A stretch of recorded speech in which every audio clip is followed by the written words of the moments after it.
Good morning. This is Hope Lutheran Church devotion for Wednesday, December 29th. And no, I am not Sharon this morning, but I am going to be recording Sharon's devotion for you as she has some laryngitis going on still and would like to be able to have her devotion be able to be heard clearly without some coughing and scratching. So I'm going to do the best I can to relay her devotion to you. So, for many people, Christmas is over this year because of the stress of the pandemic and other causes. Some people seem eager to get Christmas underway months ahead. Christmas lights have started going up around the 1st of October. Black Friday came earlier than normal, and Christmas shopping via the internet was in full swing by the middle of October. Just as many people seemed eager for Christmas and just as many people seemed eager for Christmas in 2020 to be far behind us. Christmas lights, which usually stay up until New Year's, are already down. Trees have been put away or thrown to the curb for pickup, and the house is Christmas decor free, and Christmas ham is now swimming in bean soup. I think I understand, but it seems sad to me. Way back when Christmas season started on Christmas Day and lasted for 12 days until the celebrated time of the Magi arriving to see Jesus. I find myself, after all the hubbub of preparation for Christmas, at least a month in advance, especially serving in a congregation where there are Advent services, Christmas programs, extra bulletins, toy drives, food distributions, Christmas tree lightings, etc. By Christmas, I'm too exhausted to celebrate the true meaning of Christmas. God sending his only Son to be born in a lonely manger, to sacrifice himself to save a sinful world, to save me.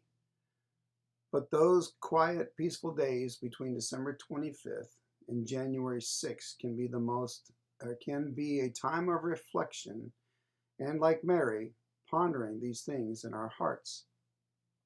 It's rather mind-boggling to think that God chose this way to introduce Jesus to the world, not at a grand palace or even a warm, cozy home, but in a stable. There was no doctor or midwife, no crib, no latest sets of baby showers, just the cloth that Mary had with her.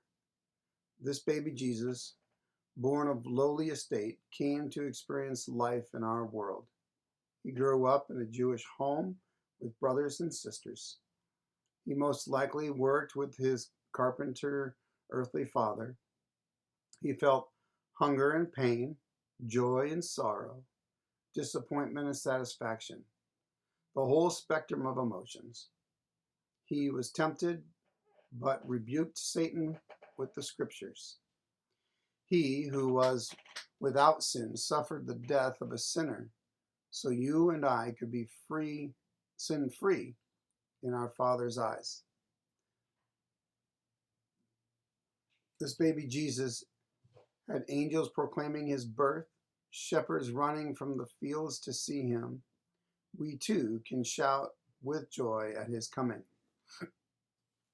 Most of us will be glad that 2020 is gone and advance with hope-filled steps into 2021. And here's the thing.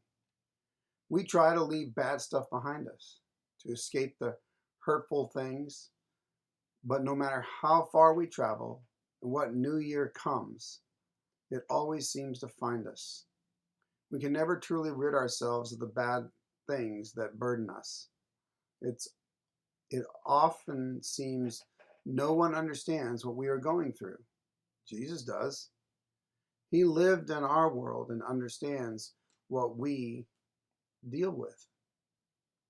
He told us in Matthew 11, verses 28 through 29, "Come to me, all you who are weak and weary and burdened, and I will give you rest. Take my yoke upon you and learn from me, For I am gentle and humble in heart, and you will find rest for your souls. It is with Jesus that we can find the one who understands and shares our burdens and takes them from us. We may not have peace as the world defines it, but we can have peace in our hearts knowing Jesus has our back, and we can trust him to see us through 2021, no matter what comes. Therefore, we can step into 2021 with hope, and we can celebrate Christ's coming not just during Christmas season, but throughout the year. Take the days of the remaining of the tradition Christmas season, to reflect and ponder these things. And may you have a blessed new year.